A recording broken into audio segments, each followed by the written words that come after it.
each of you introduce yourselves and just explain a little bit about how your role interacts with the Amazon strategies and execution. Thanks. Sure. So, hey everyone, I'm Mark Kapczynski. Recently became the CMO of a company called Wrench. So we don't sell wrenches, we actually deliver car care to your home and office. So we actually fix vehicles for a living, as well as maintain them. And the tie-in with Amazon for us is Amazon is a huge source of business for us in terms of if you buy auto parts on Amazon for your vehicle, someone usually has to install those parts. And so they're a great, actually, lead gen source for us into our business. So when you need an expert installation, Amazon's usually one of the sources that's fueling that for us. Great. Eric? So, of course, I'm Eric Moretti, Performance Digital Marketing Manager at Scott's, or really Scott's Miracle-Gro, and that's has quite a few brands in there. Of course, Scott's and Miracle-Gro, but also Roundup, Ortho, and Tomcat, which is mouse traps, if you're not familiar with the brand. Okay. Hi, everyone. Kristina Smith, Keen Footwear. I'm the Director of Digital Marketing at Keen. When I was hired about 2.5 years ago, I was hired into the e-commerce team. And about 18 months ago, we had a reorg, and we're now actually calling ourselves the DTC team. Previously, my role would have been to drive all of the performance media for KeenFootwear.com. But with that reorg and the addition of the DTC lens, Amazon marketing also became part of my remit. So, and any other third-party marketplaces we're dipping our toes into, but certainly for us, Amazon is the biggest player at the moment. So that's why I'm sitting up here right now. Great. So obviously the landscape has changed very rapidly as Amazon has become an increasingly dominant player across digital strategies. Can you just talk about kind of how that has shifted and changed within your organization and how it's affected channel allocation, strategy, and kind of from there? Okay. Kristina, do you want to start there? Yeah, I'll go ahead and start. Just kind of piggyback off of my intro, actually. So Keen Footwear is a wholesaler by history, I guess. We've been around for about 16, almost 17 years now, and the e-commerce capability, the .com, if you will, has only been in existence for about 4 years. And truthfully, we've probably really only taken the interwebs seriously for about 3 years. And so historically, Amazon was managed, and that means both the price, selection, availability, merchandising, and marketing through our wholesale team, who bless their hearts, don't know a lot about digital marketing. So that definitely left a lot of money on the table in terms of being able to get our brand in front of consumers, in front of potential customers. And during the reorg that happened about 18 months ago, I think that was definitely a gap in the capability with Amazon that was observed. Amazon is not a Nordstrom or an REI or a Dick's or a Cabela's for us, and it is definitely a beast that deserves to be treated vastly differently, not only because of the nature of how they operate and how their organization is set up and their technology, but just our overall relationship. And so with that reorg, while I now partner very closely with wholesale in understanding what product selection, availability, and pricing needs to look like, we have an individual who sits within the e-commerce team who's responsible for the merchandising piece on Amazon, and then myself for the marketing piece. So we've gone from basically 0 to 60 in the span of the past 18 months. So Scott's is a little bit older. They're about 150 years old. It was started by a Civil War veteran. So, was he named Scott? O.M. Scott. Yep. So the original store is actually still in downtown Marysville, Ohio. But we've actually probably been walking down the same direct sale path for about the same time as Keen. So a little bit prior to joining Scott's myself, they went from one URL to a URL for every single brand and launching direct sales to kind of move into the .com era, so to speak, for those brands. So quite a bit of adaptation and change there.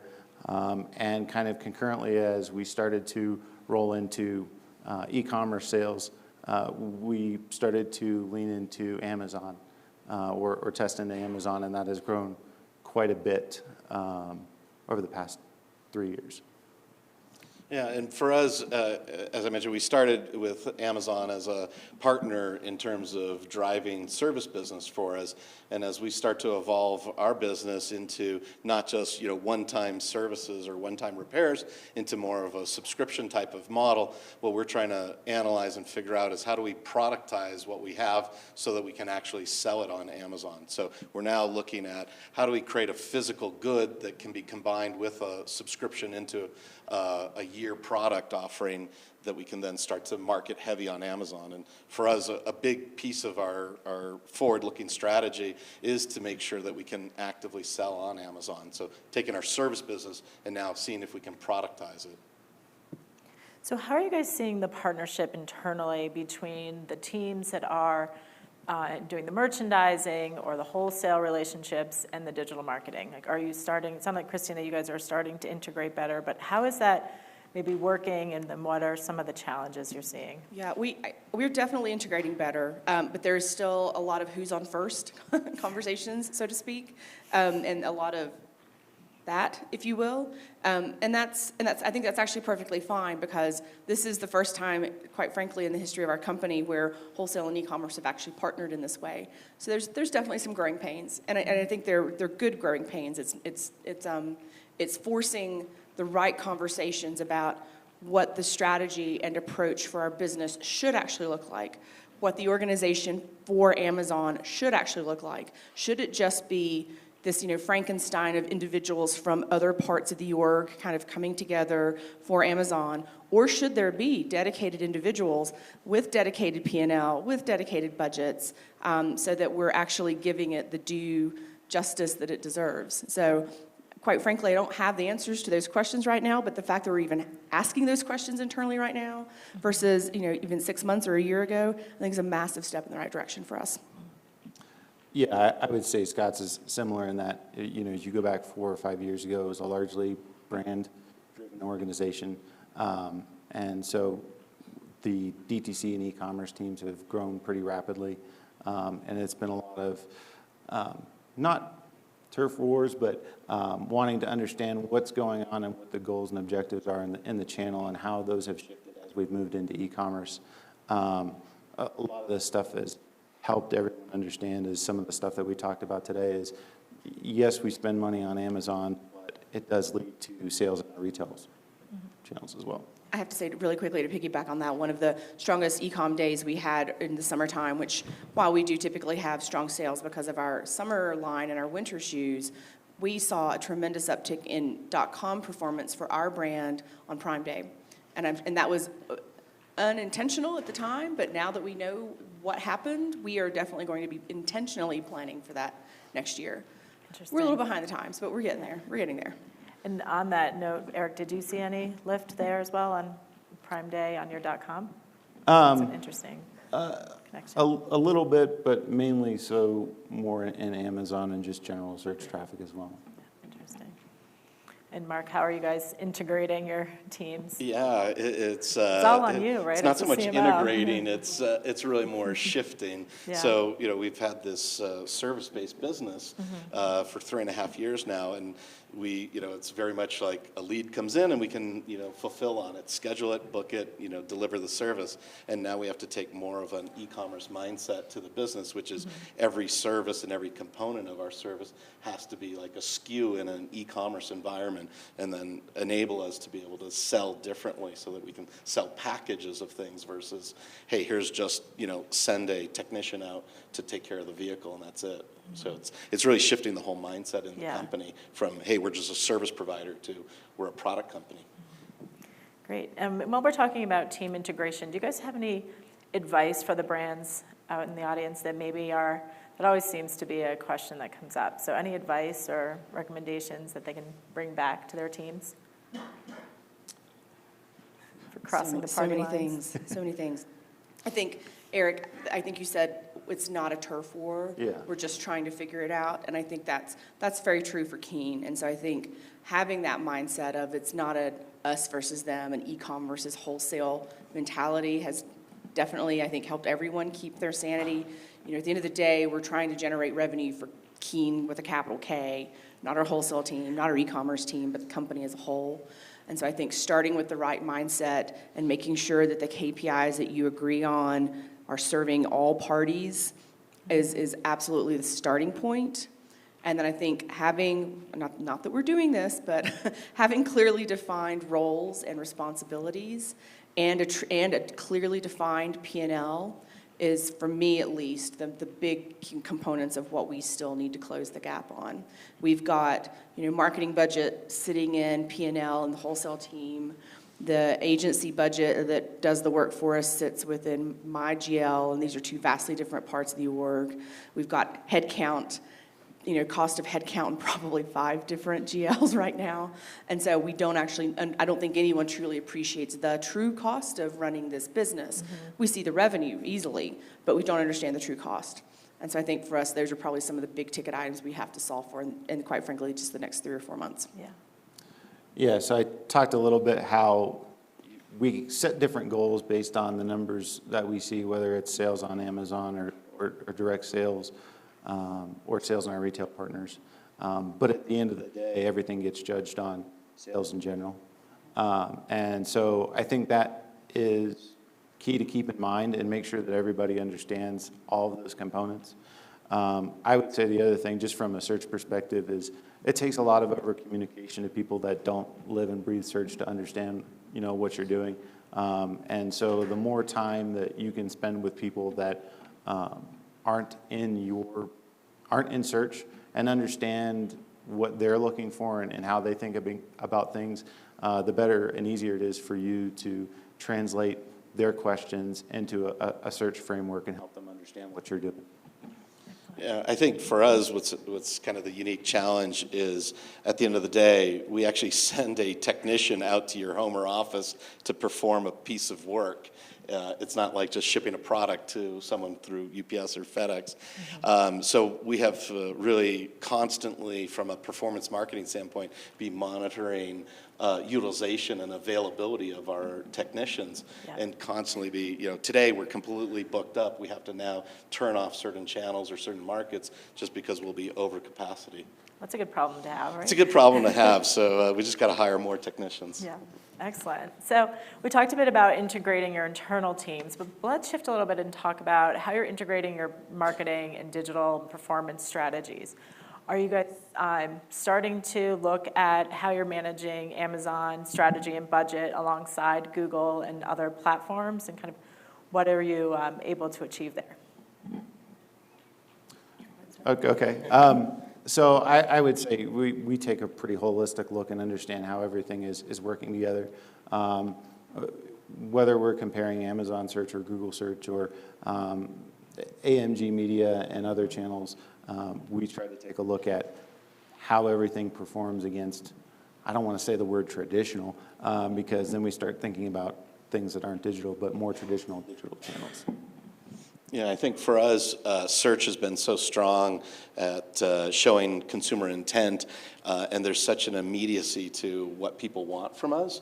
So as we start to not shift, but really layer on these extra kind of products and services that we can offer, we now have to start to figure out, okay, how does advertising on Amazon and growing a subscription type of business start to affect our overall ratios?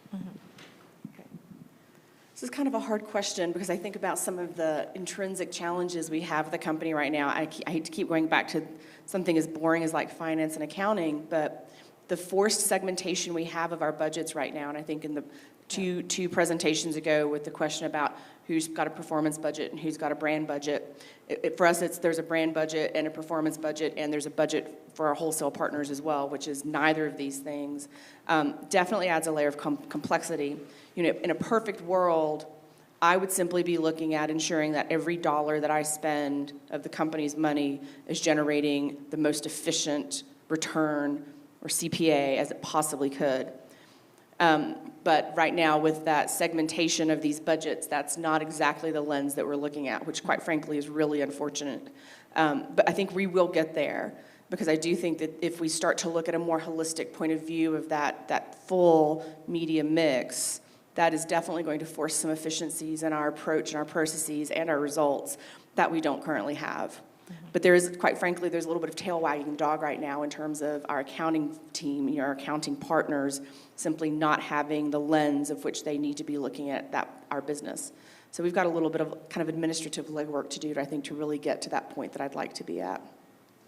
I would say the only thing that I would add to that is I talked a little bit about e-commerce growth and retail versus traditional, and it's really easy to think of retail as retail and not e-commerce growth, but in reality, we have partners from Home Depot here, and we need to consider their e-commerce growth as e-commerce growth, not retail growth, because that's ultimately where the channel is going. It is retail e-commerce growth as opposed to retail in-store growth. Right. And do you look at KPIs within channels to, I think it was brought up earlier that a lot of e-com drives in-store, a lot of Amazon drives .com. Are you able to look at that holistically, looking at the halo effect and looking at maybe budget fluidity to kind of drive all aspects? How's that working? Yeah, I think that's absolutely going to have to be a key component for us next year. It was pure happenstance this past year that we had a summer sale scheduled at about the same time. I think we ended up starting before, we came in a few days after the Prime sale started. It's going to be intentional this year that we're doing that. Yeah. And I think to take it a step further, it was happenstance that we happened to be selling at discount some of the same products on Amazon. So we got lucky. Yeah. But, lucky only gets you so far. So certainly thinking about, mid-July of next year, there's going to be intention behind what we do in terms of the timing of the sale, in terms of the products that we select, in terms of the media that we put behind it. And that's for both e-commerce and Amazon. We'd love to see a more holistic approach. And quite frankly, I don't know if that holistic approach means we're selling the exact same product at the exact same price and then just letting the customer decide where they really want to transact, or if it means we're actually going to take a segmented approach and go, all right, well, these products on the KeenFootwear.com site is going to be, on sale. These products, which were different on Amazon, is what we'll be putting on sale. Haven't actually thought that far in advance. In some ways, that's not my call to make. I can only provide data to help my partners make those decisions. But I think at the very least, the fact that it's going to be intentional next year is going to be a massive step forward for us. Yeah, I would say we've been, during my tenure, so it may have not been intentional at some point, but it's intentional for how we think of some of those key Amazon events, whether it's Prime Day or Black Friday or Cyber Monday. We try to measure quite a bit and try to understand what we're doing on Amazon. What's the value of Amazon? Are we okay and comfortable with that? But then also, again, what's the total value of that dollar driving, and what's the impact to retail stores, whether you're in Home Depot and shopping on Amazon just to do a price check, or you decided you needed that product right now, and so you went to Home Depot or Lowe's to buy it. Yeah, I think for us, it's interesting because we are sort of this national digital company, but at the same time we operate very locally. And so while we're in a number of markets all across the United States, things like Yelp and GMBs really play a huge impact into our business. Yeah. And so what we're trying to figure out is the correlation between how are we advertising on Yelp and managing our profile pages there to then lead both to the immediate services that people need as well as now into these subscription offerings. So trying to figure out those relationships has really been key for us. Great. And we had talked a bit about the Amazon DSP when we connected earlier. How are you guys, as Amazon's trying to push that more and more for the endemic and non-endemic brands, how are you seeing that impact your actual conversions? Is there alignment between your increase in the DSP investment and the actual sales? I would say for us, and the little bit that I've started to manage in the past 2.5 months, that's definitely the case. I'll have a better answer for you next year. Obviously, our business is, for the most part, very seasonal, and that season will probably start to pick up in March. We just started testing DSP to drive traffic to Amazon by now probably pushing 6 weeks ago. And we've seen some very positive results. And I mean positive vis-a-vis the other type of advertising that we're running on Amazon right now. While the CPCs, or CPM, however you wish to look at it, relatively speaking, are quite high, the overall CTR and conversion has been shockingly good. to the point that it is actually giving me cause for pause in terms of what that means for budget allocation across all of the different types of levers we're pulling for advertising, so on or to Amazon.com. And it's been good enough to give me cause for pause in terms of thinking about testing DSP next year to drive traffic to KeenFootwear.com. I'm definitely going to give it a go. Well, I have no idea what the results are going to be. It's been an interesting conversation with Amazon because, as you can imagine, the sales individuals that we're working with, they quite frankly don't care where the click lands. They're just probably looking at their commission check, and I get that. I was in sales at one point, so I totally understand that. But it's definitely been an interesting conversation about what I think the bifurcation in performance will be of clicks landing on Amazon versus clicks landing on Keen Footwear, and at least hyperbolically speaking, they actually believe that performance could be even stronger on KeenFootwear.com. They've said they don't see a lot of increase in performance, even though in the ad units themselves now, there's an Amazon logo as part of the product that we're displaying, which personally really surprises me. And I don't know if I should be connecting dots to imply that that's potentially some of the backlash that I think is starting to happen with Amazon as an advertiser and as a retailer. Probably not going to think about it too much just yet, to be really honest with you, but interesting little nugget that was shared with me. But net, it's definitely, it's just another arrow in the quiver to test, see what happens. I think for us the biggest challenge is, we operate on a CPA model for Keen Footwear for new customers, but that's not a lens with which we can apply for Amazon advertising, which is a ridiculous challenge for us. And so it feels like I've had to take a few steps back in terms of that performing marketing lens relative to our own .com advertising. But we'll just have to see where things land. It's, test and learn, just like everything in this industry. Yeah, I think for us, the big challenge, again, is trying to take a service and turn it into a product that we can sell. So the initial testing we've done is with partners that have specific devices or specific parts that we can tag along a service to. And, certainly it's good at cultivating new customers, that I think we'll see down the road. But, our business is so centered on the immediacy. I have an immediate problem that needs to be resolved. And so we're not seeing that type of business yet. Yeah, that's interesting, right? Because the brand building isn't going, you'll be familiar with the brand, but you don't need it until you actually have a problem. So we have this continuous stay top of mind until you actually need us. Yeah, interesting. So on the Amazon front, as Amazon's opened up the API in the last about 18 months, we've seen a huge growth in Amazon technology partners. And it's kind of a crowded marketplace, right? You've got your DSPs, or your DMPs, your syndication partners, you've got your media buying partners, you've got your analytics partners, you've got some of them that can do 2 of those things, some of them do all 3 of those things. Frankly, we get an email or a call probably on a weekly basis with a new technology that wants to partner with us. So how do you guys navigate that and kind of choose which partners are best fit for different aspects and kind of how they overlap, and how are you navigating that landscape? Well, I know Kristina and I were kind of joking earlier about getting used to Amazon searches, like having flashbacks to Google 2009. And so it's, it has evolved quite a bit, I think, in the past year, just from a platform interface perspective. We certainly have a ton of those challenges at Scott's between all of our different brands, platforms, media, and media partners as well. We have a couple of different things like backend that enable us to get into more reporting and analytics, and we'll take in quite a few different data sources to manage that chaos. But managing that in and of itself is hard too, just because now you're trying to think about, what's the equivalent of a click from a metric standpoint across Amazon, Google, Facebook, continuing on and on.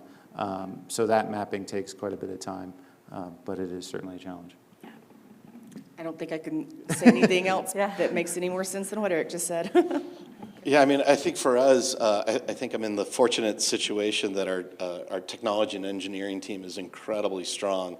And so we've been able to kind of take the approach of, as long as everything has a webhook, that we can just pull data into our own environment and then manage it and track it all there.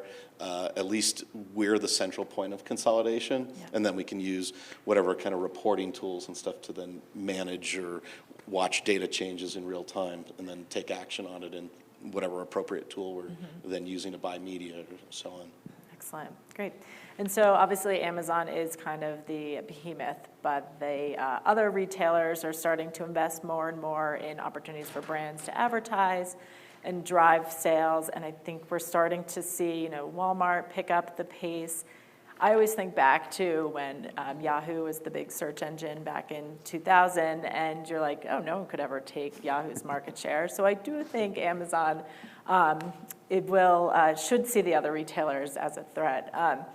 From that perspective, how are you able to kind of integrate your planning, look at how you're marketing across the different retailers, bring the other retailers into your strategy? I know Home Depot's here, and Eric, you mentioned Home Depot, and when there's partners that allow you to do the advertising, either direct for Walmart, and I know there's a few platforms that are going to allow you to manage Amazon alongside with Walmart starting in next year. So how are you guys kind of thinking about that? I think for me it's, and for our organization, it's something that is quickly having to evolve. As I mentioned before, it wasn't too long ago where we had one URL and didn't have any e-commerce sales, and now we're talking about direct sales across all of our partners, or all of our brands and Amazon, which started a little bit more internally or within our DTC organization as opposed to how our traditional retailer relationships have. So it's an evolving relationship. We try to share data and work with our retail partners to kind of make sure that we get the same data points and talk in the same language, because they're growing too, and as you talked about Yahoo, it's not inconceivable that they'll be growing as much as Amazon, and in that case as well. I'll just add, certainly as a footwear retailer, we have an easy button with Zappos that we can push, which is certainly quite helpful for a multitude of reasons. We've been active on their site in terms of selling for years now, not so much on the advertising piece. And so I think that's probably going to be a nut for us to crack in 2020. And it's not because it's overly complex. It's just bandwidth and budget restrictions. But I would love to be able to carve out, even just a little bit of money to spend to see what could possibly happen there. I think for me, the other interesting platform that doesn't seem to get a lot of talk these days, but I think maybe next year it will, is Target. Yeah. They've got a third-party marketplace. Yeah. And certainly, I think, some of the articles that have come out about their holiday performance in general, 2019 performance this past year, I think a lot of brands might be looking at them in a more positive light than previously as a potential marketplace partner. And at least I know that for some of our more casual footwear lines, for lack of a better way of putting it, we know that the people that are buying those shoes are Target moms. And I don't mean that in a bad way. That's a great thing, actually, when you think about what that demographic, psychographic profile actually looks like. So I think for us, Target's going to have to be on the roadmap at some point for next year. Yeah, and as we look to expand, our number one goal, obviously, is anytime you're thinking about your vehicle and needing some kind of care or service for it, right, we want you to think of Wrench. And so, obviously, we're starting with some of the largest retailers. There's obviously a lot of specialty retailers that we have to deal with, but then we have this really interesting challenge that I'm fascinated with, which is how do we crack the local markets as well, and are there local retailers or local online retailers even that we can try to partner up with to really drive home our brand in those specific markets where we're already delivering services. Excellent. How are we doing on time, Ari? Start opening up to questions. I was just going to wait for you guys to settle in a little bit. So Sure. Does anyone have any questions for these guys? There's one back there.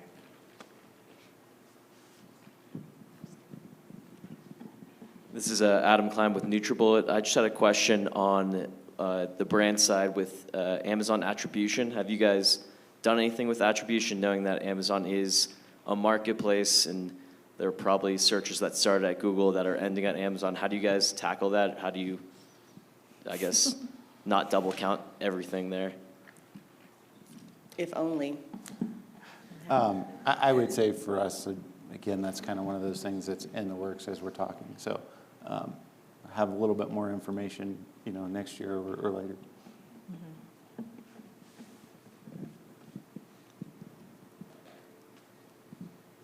I have to say that it's a great question. It's the bane of my existence right now because, I am focused on new customer acquisition for Keen Footwear, but I don't have that data point for Amazon, and that is absolutely a massive gap, which that's the thing that makes me nervous thinking about how we continue to push harder in our Amazon business, is making sure that we have not only the data on the Amazon platform, but understanding how it relates and how it ties into our own data.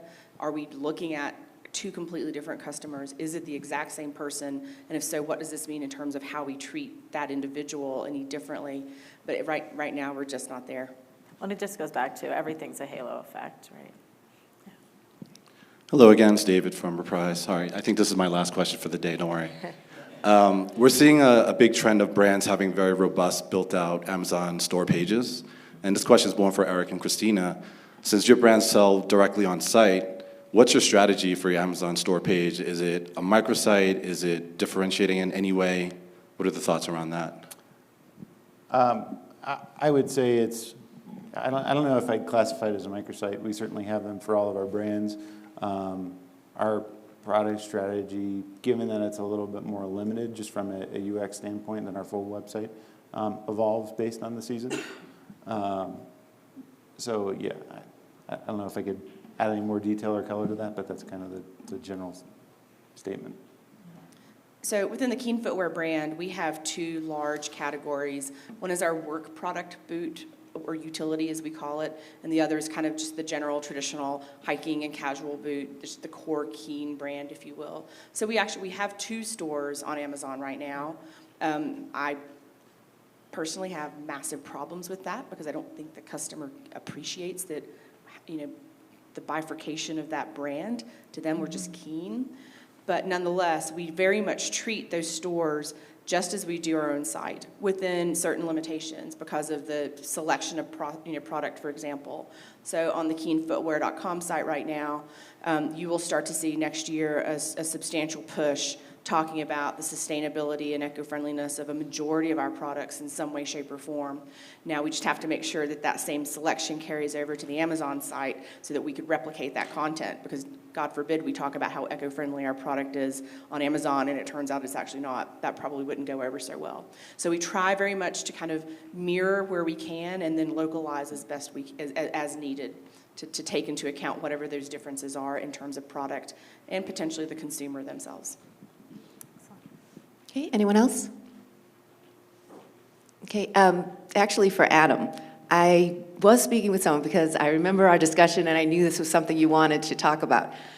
It was, I believe it was Aubrey, which I don't know, for Aubrey Sabala. Was it you who was talking to me about this? And there is a way around it. It tends to be a bigger budget. If it's not Aubrey, whoever it is, I will find it in my notes and connect you guys, because there is a way. It just is a little bit, I guess, usually it tends to be a bigger company with a bigger budget, but I can find out more for you. Okay? All right, great, guys. Well, everyone. Oh, we do have one more question.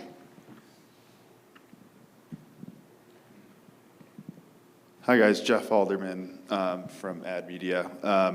So just quick answer, yes or no, on this one. So looking to next year, so is Amazon truly a friend or a strategic growth partner? What do you say, one or the other? Is there a third option? It's clearly a strategic growth option for us. Yeah, I would say strategic growth option. Same.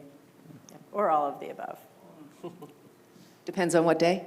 All right, anyone else? Okay, great. Well, everyone, again, thank you guys. You guys were wonderful. Yeah, thank you guys. Great